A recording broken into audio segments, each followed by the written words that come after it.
Everybody come on in.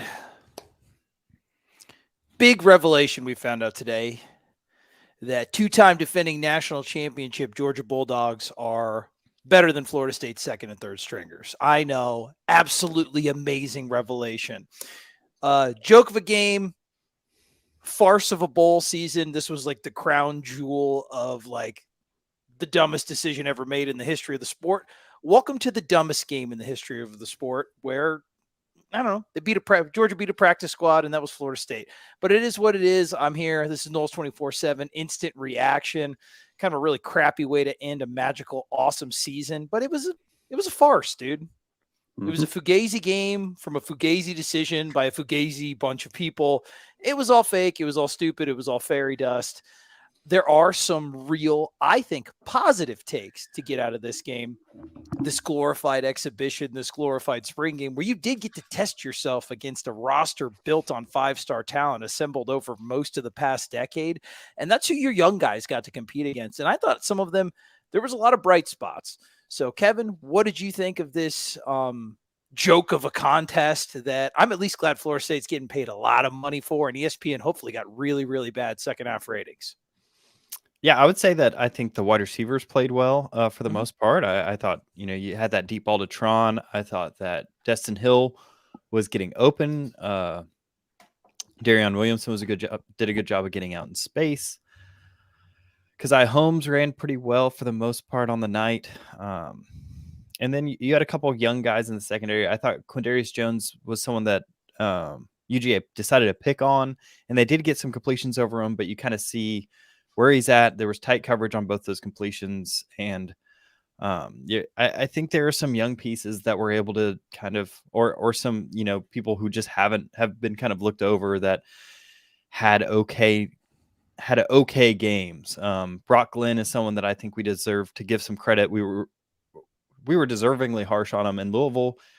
In the Louisville game, it seemed clear that in the Louisville game, they were kind of just asking him to not lose that game. They had a little bit less to lose here, so he was able to kind of get out of his shell, throw the ball downfield like you could see that he was very comfortable doing. That's more his game. And there were times when you're thinking, well, maybe he doesn't have the deep accuracy, but then he makes a couple of throws, and you're able to move the ball on a really good offense, or a really good defense with kind of your second and third wide receivers. And you got to give him some credit there for kind of being more than what he was given credit for after the Louisville game. He was hurt in Louisville too. I would honestly say that he was not done a great service by some of the receivers tonight. I thought that he played better than his stats. There's stuff that needs to be cleaned up, and against like one of the best, definitely the most talented defense in the country. Tough to like learn against, but there was some positives, man. What about you, Adam? I mean, are you feeling positive? I mean, it's hard to feel positive about this, but to me, this game was an aberration that was generated by a confluence of like circumstances that were so stupid, so one-off that they'll never happen again, that I myself as a fan have completely like erased it from my mind and only looking at the positive. Like, it was so absurd that I think it's easy to kind of shake off. What about you? Do you think there's long-lasting ramifications? Do you feel good about some of the pieces that Florida State has to work with next year? And I think this game makes it more obvious. Like, it's portal season, baby. You know where you need to go get your guys. I don't know. I don't know. I went into this knowing that this was what the outcome was going to be. Like, I try to be positive in the score prediction thing, and hope that I get that. Yeah, I mean, but ultimately it was just a show of trying to be positive towards these guys and what they accomplished this year. So I expected this would be the outcome. I don't know. I feel angry right now, and I'll come off of that. But I'm not angry. I'm not angry towards the program. I'm not angry towards Mike or any of the coaches or any of the players or any of the guys that opted out. I'm a little frustrated. Some of the guys that have been out here begging for money, like week in and week out, like they need more money from the battle's end and go out and give dog shit effort. Like, show them the tape. Those guys piss me off a little bit. Like, if I'm going to be completely honest, those guys piss me off. Like, if you're going to stick your hand out all the time, like sack up a little bit and let's play a little harder. But yeah, that this was a McConkey touchdown was a lack of effort. Yeah, this was a meaningless game, and those guys have every right to feel how they want to how they wanted to feel about it. There's one guy that hasn't been mentioned that I want to talk about though, and it's Kalen DeLoach. And oh, absolute great call, man. Go off, King. I can be very frustrated at guys that have been begging for more money. That dude played the entire freaking game until he was pulled off the field crying because he laid it all out there. It meant that much to him, and like hat tip to his parents the young man that they raised there, like incredible. Rob DeLoach, he's extremely popular on Twitter. You can always find him on there. Like major hat tip to the young man that they raised there. But it was incredible to see, like in a game that meant nothing to so many, that it still mattered so much to him. I just think that's incredible. He immediately vaults and like, to be completely honest, like 3 years ago when he was struggling to kind of make his mark, like we were critical of his play and what his role was going to be moving forward. And look what he became. Like you have to immediately, if you're a Florida State fan, vault that young man up near the top of the list, because what he did tonight, and I'm not going to think it was a perfect game for him, but like what he did tonight to go out there and battle and fight every snap that he got in a game that was meant absolutely nothing for a career that he's going to go on and have in the NFL. Like it just says a lot about who he is as a Seminole. Like we've seen Jermaine come back and be such an ambassador. Like Kalen was an ambassador tonight, and he deserves all the credit in the world for that. Absolutely. In the game, it meant nothing. It almost meant like negative nothing. It was almost like an affront to be in it. Like it was almost like it was less than nothing. Like it was the fact that you were even in that situation. But Kalen DeLoach, like you said, this kid played. He that all of the good, positive things that we're going to talk about when we look back at this 2023 season, this game, it's whatever, it's done. The fact getting you to 13-0. Getting your first conference championship since 2014, nearly a decade. That was Kalen DeLoach's hit against Clemson, dude. Mm-hmm. This guy, we took a guy who had athleticism 3 years ago, and we were, questioning his ability. Like, is he going to be, a functional linebacker, knowing all the nuances of the game? All he did was become arguably the most impactful player on your defense, on a defense littered with like first round talent. Absolutely. Just the amount and the magnitude of that kid's impact. And for him to choose to go on the field in a situation that Florida State did not deserve to be placed in and play every single second with passion, with character, that kid is one that he will never have to buy a drink for himself ever in the city of Tallahassee. One of the best Seminoles of all. He's in that Jermaine Johnson tier of like guys that is like, this 2023 sucked. This was the dumbest game ever. And it mars what is one of the most likable teams ever in this program's history, dude. From Keon Double McChicken Coleman to Kalen DeLoach to like the dirty white boy Braden Fisk. Like there's like 800 likable, like the crazy Australian Mastromano, Cotton Fitzsimmons, even the special teams was likable. It just sucks they had to go out like this. But yeah, special mention to Kalen DeLoach. He went out there and he showed that all of these awful, this game happened because of program culture takes that I'm seeing are so infantile. They are so inane. There's a lot of them in the chat right now. Oh, yeah. Program culture. That's fantastic. Georgia can point to what they did on the field, losing as why they didn't get into the dance. Florida State did every single thing right on the field, even when circumstances were their bleakest. They showed up and did everything they could. It is totally different. They were screwed because of a bureaucratic process, not because they didn't defend like an Alabama receiver better on like 3rd and 6. That's an objective thing that like a Georgia team can point to and say they could have done that better. Florida State Florida State does not want sympathy, dude. Nobody wants sympathy. That's fine because it's a very common dumb take from common dumb random YouTube comment guy. Nobody wants sympathy. They didn't want to be in this game. Nobody wants to be in this situation. They're stuck in it because a bunch of fat, white, old, rich dorks said, I guess the game's kind of matter when I want them to. And then it's like perfect fodder for these very mentally deficient random comment people to say, well, that's why they didn't get in, because they lost a game with 15% of their total production. So it just sucks. It shows you the level of lack of quality of these comments, shows you just how impossible of a situation that Florida State was placed in by a dumb network and its dumb emissaries in the committee. And a lot of people showed up tonight. I want to talk about the offense, Kevin. What did you think of like the offensive game plan? Brock Glenn, I thought that he had a lot of flashes. I liked his decision making. I mean, the kid totally different from that Louisville game, which we acknowledged where he was banged up. He was down to air the ball out. He was down to be a little gunslingery, and I really liked it. What do you think is being a quarterback offensive guy? What building blocks does Mike Norvell have to play with in Brock Glenn? And what are some of, I don't want to say deficiencies, but things that he needs to mature and evolve to where he may not be ready to take over the reins entirely next year? Yeah, I mean, I think when you're talking about Brock Glenn, you liked that your pocket presence, pocket awareness is something he still clearly needs to work on, but it was a step up from the Louisville game. You saw him move up in the pocket a couple of times. He leaked out of the pocket one time for a first down, and that was big. You saw, I think the game's moving a little fast for him, and that's to be expected against this defense. But when he was able to get outside of the pocket, when he was able to extend his time and get a extra second, he was able to deliver some good balls. And I think that process will speed up for him as he gets more and more reps within the system. He's got a live arm. He's got decent legs, enough to kind of keep you honest. I think he's a little small in the pocket. Just physically, I think that's going to be something where he's going to have to develop extra pocket awareness, like Jordan Travis, also a smaller quarterback.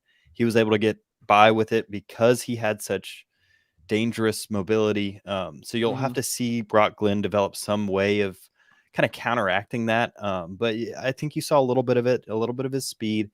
The deep balls, he's able to deliver them. I have questions whether or not his arm strength is good enough to be able to be consistently accurate on those deep balls. We saw that in this game, I think. Right. There's something to be said that you want that excess arm strength. So when you have to push the ball 50 yards downfield, you can do it in a controlled manner and you don't necessarily have to put your body into it. But that also comes with reps. Can he learn to kind of anticipate and get that ball out a step or so sooner and be a little bit more accurate? But there's pieces there. You see a little bit of why the staff is excited about this kid, why, the Knowles 247 staff who've been at practices love the guy. He goes out there and he steps up and he throws the ball and he forgets about mistakes. And he, has some things that get you excited. I agree. I want another guy that we need to mention, Ja'Kai Douglas. I thought that, man, with all of the roster moving and all the moving pieces, I thought he was asked to do a lot tonight, and I thought that he performed really admirably. But that brings me to you, Adam. There's a lot of these guys on that offensive line that are going to be playing for us next year. What do you think about their performance, the running game? I thought that they did pretty well in pass block, and I thought near the end of the game, that's when you start to see more of those like calamitous, like strip sacks and things like that. But for the most part, I didn't think Glenn was under a ton of like duress against 5-star. Like it was like, I don't know. It's the Joint Chiefs of Staff, bro. It was just like 5 stars, like everywhere, all over that defensive line. How'd you think the offensive line performed in the running game trench battle? Yeah, I thought they did all right. I thought there were times where they were able to get a little bit of movement. It seemed like, then they started getting guys dinged up. Darius Washington gets dinged up early. You get Jalen early in there. So you start mixing and matching, and that's going to impact so much. I think overall, like, their effort was fine. Like, they played hard. They did the things that you expect out of them. Like, that room's just got to continue to get better. Like, you see in games like this where that group's good. It's just got to be better. They've got to continue to push the progression there, the development of some of these young guys and getting more mass and more size in there. But I thought all in all, I mean, look, they fought their asses off. Like, you've got to give them credit too. Like, they That's a group that's fought like crazy all year to just even be available. The 8 guys that they thought they were going to be able to count on. Rob Scott probably played the most snaps tonight that he played all year. So there's just there's so much work to be done with that Well, group. it's a testament, dude. Those guys are banged up. Those guys are there's They clearly really could have are. been. They really Yeah, are. there's a lot of guys that were in that unit. Who's maybe your best offensive tackle. Jeremiah Byers looks, I thought he looked better tonight, but we'll need to go back and watch it in the rewatch. Yeah. I mean, there's so much crap going on in that field. Trying to judge any player for, especially along the line of scrimmage for what was going on tonight it was criminal. The only place that I watched tonight and felt like, oh shit, we're in trouble is the defensive end. Like, Okay, I've seen so many takes off the linebackers. Linebackers is an issue, and I know we're going to get to defense, but I feel like we can just jump right into it now, like so we can get over with this, flush this freaking game, and talk about the season. But defensive end just feels like it's lost right now. Like, Well, no, I agree. I'm not saying I don't agree. There's a front 7. 6 of them didn't play in this game. yes, absolutely, you're right. There's Of those six, how many continuity. how many are available next year? Or we're going to be available next year? None of them, right? I mean, Well, Josh Farmer is going to yes, play. if he's here. I mean, Well, I don't know. that's up in the air. I'm not saying that to be snarky. Like that. No, that's fair.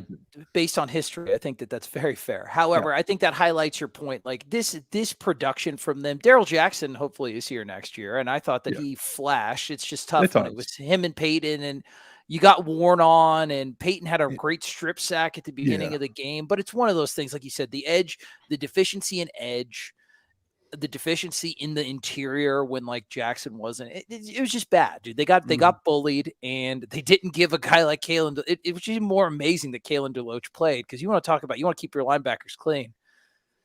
My man was dirtier than Hustler TV, bro. Like he was mobbed all night. It was absolutely terrible. Yeah. So I'm with you. I think that highlights some of the stuff that we talked about, like early signing days of the past. Yeah. You gotta nail defensive line portal recruiting, and this game showed why. You have your best 11 on the team. They showed you the Louisville highlights during that game. That is such a different defense. That is in a different galaxy. You have to travel by wormhole in a different galaxy from this defense to that Louisville defense. But if you don't address it in the portal, man, you're going to be running with a lot of those horses next year. So where did you think, you talked about edge, Adam, where do you think did they get exposed in the running game? Was it lack of a pass rush? What stood out to you more about the defensive line's ineffectiveness at that position? I mean, specifically speaking about edge, I mean, can I select D, all the above? I mean, I just don't think you've got a great pass rusher there in the group that's coming back. Byron Turner flashes some speed, doesn't flash a lot of moves, not very bendy. Pat Payton's really bendy. I'm not sure he's a great natural pass rusher, though. And I know that may be a hot take, but the thing he's best known for is batting passes down at this point. And I think he's got a ways to go as a pass rusher on a down-to-down basis. Sure. He had an opportunity tonight to kind of, not to say make himself some money, but make himself some money. He went out and had a great strip sack against tight end. And then, I mean, when he went one-on-one with tackles, he was pretty much standing still a lot of the night. So he's allowed to improve. He benefited from playing opposite of Jared Verse, but that's the thing. If he doesn't hit that first move under the shoulder, the secondary move, the power battle that like a Jared Verse has, it's one of those things where could he develop into like a true your number one defensive end, like your Jermaine Johnsons and your Jared Verses, maybe, but maybe Patrick Payton is your complementary defensive end. Yeah. And you got to find your one. Like you already went out and got Marvin Jones Jr. You did. So you're addressing it, and they got a visit scheduled with the kid from Purdue, right? Yeah. Nick Scourton. Yeah, that would be massive. He's a number one type. He's a Jared Verse type defensive end. They could come in and really fill that void. But of the guys that we're talking about in this game, Gilbert Edmond looks like there was some hope that he was going to develop. It just didn't look great tonight, and hadn't looked great all year. So steps that feels like an issue. That spot specifically, a defensive end, feels like you need like 3 guys. What about out of tackle? the What about board. on the interior? Because I thought that Georgia honestly could have ran inside zone all night and got Yeah. what they wanted to. Farmer wasn't in. Farmer playing with his bro, Daryl Jackson, next year is very intriguing. If that happens, do we feel like we need some more bodies there? Like, well, what do you I think? wouldn't hesitate to go get a defensive tackle if there's an impactful one out there. I'm curious to see what KJ Sampson develops into in year 2 in the point. program. I thought some of the interior issues were more about Shaheem Brown not coming up and tackling and linebackers Yep. not tackling. Linebackers were lost. Yeah. Kev, There was what a lot do of you think? issues for them on some of that interior run game that was a problem. Kev, what'd so- you? Oh, go ahead. Sorry, Adam. No, go ahead. No. You're I was good. going to say, Kevin, you mentioned linebacker safeties kind of look lost. I mean, it was a secondary. No Renardo Green, no Akeem Dent, who, I mean, that guy, I don't think he got a lot of the credit that he deserved because that defense looks way different without him, man. Like, he's an eraser. So shout out to a dude like Akeem Dent, Renardo Green as well. Guys that can like doing your job every single play is such a fantastic skill. And it's almost forgotten about until it's not there anymore. So shout out to those guys, man, that made Florida State have one of the best pass defenses in the entire country. What'd you see tonight, Kevin?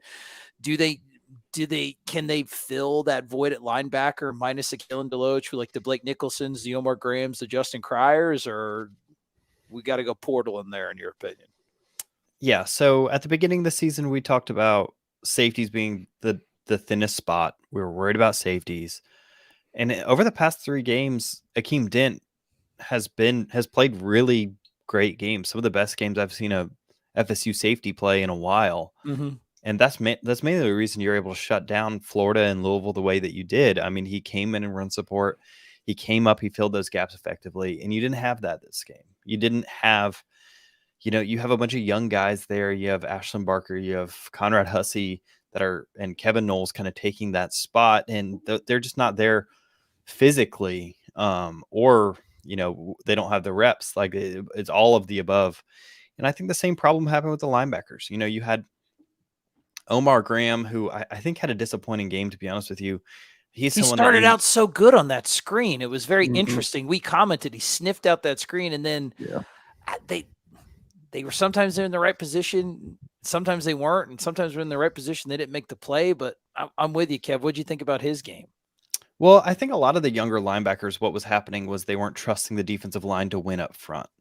And you can't really blame them. The defensive line was getting whooped. So they're over pursuing and leaving these cutback lanes that were wide open, and there was no one there to fill the gaps. And plus, the offensive line was able to work up to the linebackers and kind of get hands on them and make those reads a little bit messy. So, yeah, the linebackers didn't have a good game. Omar Graham was disappointing because he's an older guy, a guy you expect to be there. But even someone like Kalen DeLoach wasn't able to make a huge impact on the game just because of the front 7 issues. Yeah. Everything's kind of connected here. So it's hard to like throw people under the bus. But, there's youth here, there's inexperience. And I think there was a lot of pressing, not trusting people in front of you as the chain of, defensive line struggles, linebacker struggles, puts the pressure on safeties to make open field tackle. And when they don't, it's a big play. And it exacerbated itself over the course of a game. It was a 7-0 game at the end of the first quarter. Mm-hmm. And it ended up. At some point, you guys know the final score. At some point, they just wore you down. Yeah, it is what it is, man. So on the defensive side of the ball, Adam, guys that you're excited about to get another year with Florida State that you saw tonight. I'm excited. I know everybody wants to fire Randy Shannon, but he's shown that he can develop linebackers. I'm excited to see what he can do with Justin Cryer and Omar Graham and Blake Nicholson in another offseason. I'm anxious to see what Blake can do with Josh Storms to get his body more physically prepared to come in there and play a lot more snaps. So those are guys I'm just anxious to see. I need to see a sense of urgency from Conrad Hussey. He's got a job in front of him that should be his. I need to see urgency from him to go take that job. He has a chance to step into Akeem Dent's role and be even better than Akeem was. But it doesn't always feel like he's ready to reach out and grab that. So I'm anxious to see if he steps into that. I need to see somebody step into that nickel role Whether it be Greedy Vance taking another step forward or I don't know. Somebody needs to step in and take that nickel role over like Jarian did this year. And Greedy had a good year, but I'm with you. Like the difference in the quality of the defensive line, the pass rush, that's going to make all those secondary guys look a lot worse than they are. But I'm with you. It's one of those things where can Greedy just step in and fill the Jarian role and be the next Jarian, or is it going to be by a committee nickel approach? I think here's my biggest takeaway from this entire game. There's a blueprint out there for Mike to look at. And we talked about it after early signing day and whatnot. There's not a lot of grand takeaways that I think anybody needs to be taking from this game. No. But there is a blueprint of a winning football program that was on display on the opposite sideline for him tonight. And he's got to decide whether he's going to do the things that need to be done to get to that. Obviously 13-0, an incredible season, like so much to, and I think we're going to talk about that here in a couple minutes, so much to praise him for this year. You can't look across that sideline and say, well, we're close to that. I mean, that is a machine. We've got to figure out how to get to that machine level, because that's the ceiling for this program for Florida State. And it feels like Mike's a tweak or two away from getting there. Well, let's make him. Let's do it. Let's get it done. If that's the route that he wants to go, if he wants to go the recruiting juggernaut, which I think is the most tried and true route. The only other one I really know of that wins national championships is like the Clemson route, where you have really good talent, but it's smaller classes and like a different feel. And you're not, I don't know, dude.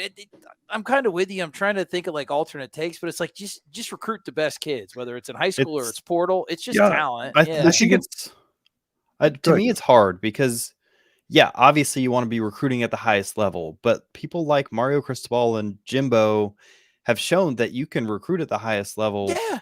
That doesn't necessarily mean you'll win.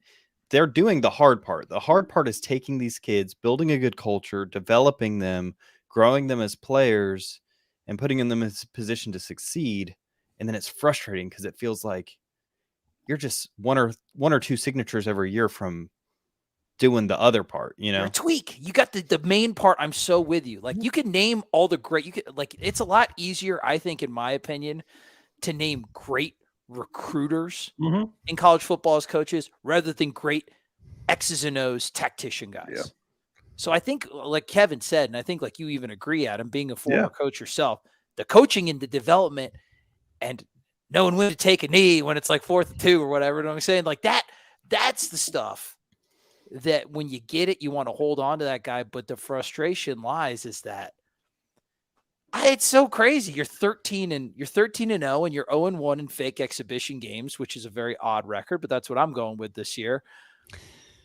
And there's still some meat left on the bone, which I think is exciting for Florida State fans in this program. However, in the transfer portal era, you've seen it with teams like TCU, you've seen it with teams like Michigan State, Baylor. This portal thing, because the builds are so erratic from year to year, there's not much, like it's hard to like build the consistency and like you're a machine, you're a juggernaut because so much of your roster is in flux. You got to nail portal time because there is the possibility for a solid like year to year drop off if you just take things for granted, right? Which I think is more exacerbated in this era than it was before, when you knew that you had these like 85% of your roster locked in for next year and you're adding pieces here or there. It's like, no, dude, you could consistently be replacing 30% of your kids every single year. So do it right. Yeah. Yeah. It's a new game. It's the landscape's changing. I think people feel like, I know there's so much like there's going to be so many takes out of today, like, and there was after National Signing Day. And I certainly have my share of takes, but I think people feel like we're really far away. Like they're really far away from being a Georgia or whatever. I think people today will feel that way. There were 12 idiots away from being in a playoff system that Georgia wasn't competing in this year. They're not that far away. I agree with you. I'm just saying, I think that people will feel that way. And You're wrong. I think that it's wrong. I think you are a tweak or two of minor, very, very minor substance away from taking that next step. And those are things that Mike's got to evaluate this offseason and figure out. I mean, can I be honest about what I think happened in this game? I think dude, that's what we're here for. That's what the people want. You had to build a roster on short notice after what was a disaster of a program that Taggart left behind. So you couldn't get the high school recruits that you wanted. So you had to build this roster out of transfers and kind of patch it together. You did an amazing job of doing it. Mhm. But because you never had the base of high school recruiting, because you just couldn't at the time, like with the resources and the state of the program, well, you never have that depth. So like notice most of FSU's second stringers are true freshmen. These are guys that like have not gotten many reps. Even I was just calling Omar Graham like an experienced guy, and that's because he feels experienced on the second team as a redshirt freshman.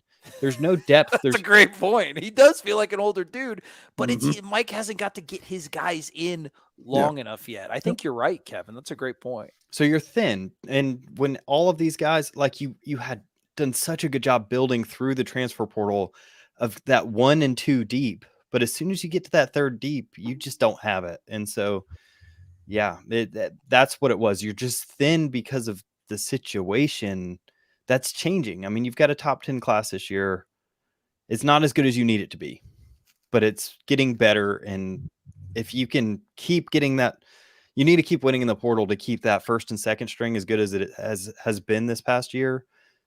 But if you can't do that, like that, you need to also be improving recruiting, because that's how Georgia can have opt-outs and transfers and not blink. Specifically at the lines of scrimmage. Like Mhm. you just can't. You've got to stack bodies there that are going to make differences for you.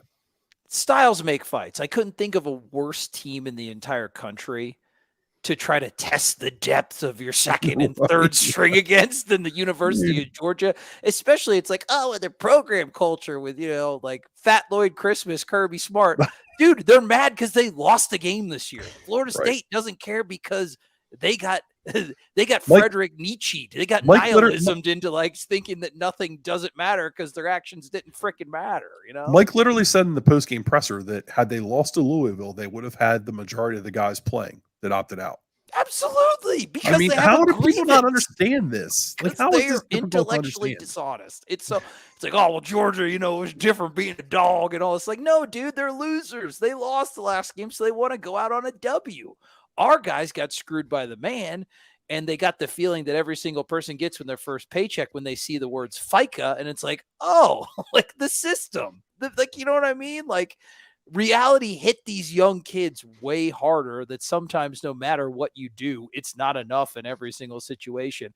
And people that comment on the sport for a living, which, my God, if you guys want to get into it, the bar is so low. You can be slightly charismatic and really dumb. And there's a lot of people that are rich from it because it was like, well, culture wins out. It's just different being a dog. Bark, bark, bark. No, you're a freaking moron, bro. Like, drives me nuts. Anyway, the season, like you guys have all said in reference, magical season. What was your favorite moment from the season, Adam? Because there were a lot, dude, to the just the grinding of the LSU program into Tiger dust in Disney World, beating Clemson at home when it was everything that they had, to beating your rivals again and showing them, hey, daddy's home. What was your favorite moment of this season? I think it had to be the Louisville game, really. I mean, that was such an impressive effort by that defense. To have everything stacked against you with your third string quarterback, your offense really just beat to pieces with Keon not being healthy, Johnny being banged up, not having Hakeem, not having Dustin, Jaheim Bell being injured with his lower body injury, playing Brock in his first start ever, and he didn't even get all the first team reps because they weren't sure whether Tate was going to be able to go. So Tate was getting some first team reps, but not when they were inside. I don't know. It was all weird. And then just the health of that offensive line, like knowing that the defense had to go out there and win a football game.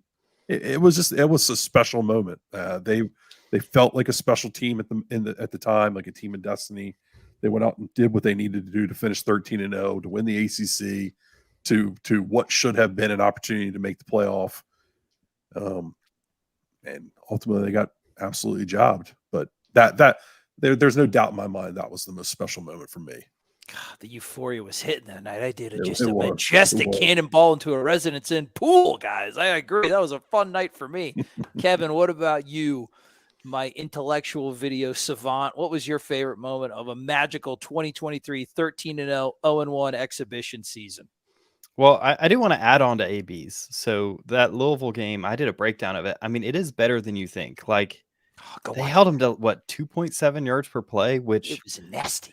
You can go down the list and no top 50 offenses were held to anywhere near that. Like, I think the second highest was like 3.3, which was like way, like that's, 20-30% higher. It was an incredible performance. I'm with AB. That was my favorite part. But I think if I expand that a little bit, I loved, like, we doubted this team so hard. Like, on this channel, you can go back to our instant reactions. You can go back to our film reviews.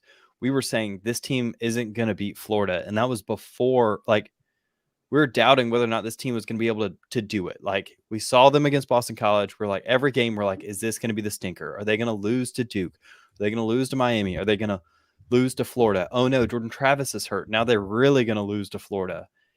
And they consistently proved us wrong. And they proved that they were a better team than we were giving credit for. And yeah, they kind of played down to their competition, but they won every single game. And they beat Florida at Florida with a backup quarterback. They beat Louisville in the ACC championship game. And what was so frustrating and so hard about the snub was these guys, these national media members were like, I don't know. I kind of doubt that this Florida State team can do it. And we sat there and we said, we've been doubting them all year, and we just now feel like they proved to us that they're not worth doubting anymore. And that didn't matter. And it made it feel like no one was paying attention to the doubts around this team. Dog was paying attention. A dog gets it, dude. You got that dog. She ready. She probably just ran through your drywall. I'm with you. It was there was always with these caveats like, oh, the slow start here. We couldn't get the running game going here. It didn't matter. They just kept winning. That core group, that first starting group, they kept winning. And that Louisville game, I'm with you too. That showed such a level of like pray for JJ McCarthy without Connor Stallions if they had to go against that defensive line, dude. Yeah. For me, I think my favorite moment, oh man, LSU was good. The Clemson game, the Kalen DeLoach hit. It was Leon Sandcastle there was a hump there, and it was a hump that was not, it was not fictional. It was not imaginary. Clemson doesn't lose at home. To be on the brink of defeat and having just one of the most iconic plays in the history of Florida State football happen by one of your most, I think, beloved players that's going to be thought about of the next like 15, 20 years, and having that happen away from home to secure that 4-game start that I don't think nobody predicted 4-0. Nobody on this channel, nobody knows 24/7, and only the most ardent of fans. Like 3-1 was like a godsend, and they did it. They proved you wrong, and they showed you the type of resolve and program culture that it takes to play every single regular season game and win them despite the situation, where this year Florida State was one of 3 Power 5 teams that could actually say that they did that. So that Clemson game was 100% mine. And as the originator of the Wuhan Dabo nickname, made me feel good. Made me feel real good. It's great to see that dickhead Jim Phillips can show up tonight for to run his mouth on ESPN. No, he's not. Man. No, he's not, dude. No, he's not. Oh, yeah. He's really disappointed in Florida State's decision to challenge the grand rights. You can go eat an entire bag of them, buddy. I hope he gets herpes from like a gym weight bench or something. I hope he gets with these freaking people. I hope he gets a non-lethal viral disease that will never go away from something that he didn't intend to happen to him. One of the worst people to ever walk this planet. Can't wait to get out of the conference. Guys, and for people that I hope their health is in pristine condition, that's all of you, my Knowles247.com listeners, watchers, subscribers. I know this wasn't the most fun instant reaction to listen to. I mean, we gave our best effort. I don't think it was our fault. But guys, this exhibition game meant nothing. It's fugazi. It's a woozy. It's a wuzzy. Fairy dust. Means nothing. The 13 games that preceded it, cannon, stone. Remember how they made you feel. Because guess what? You got a coaching staff right now that's going to deliver a lot more of those feelings towards you.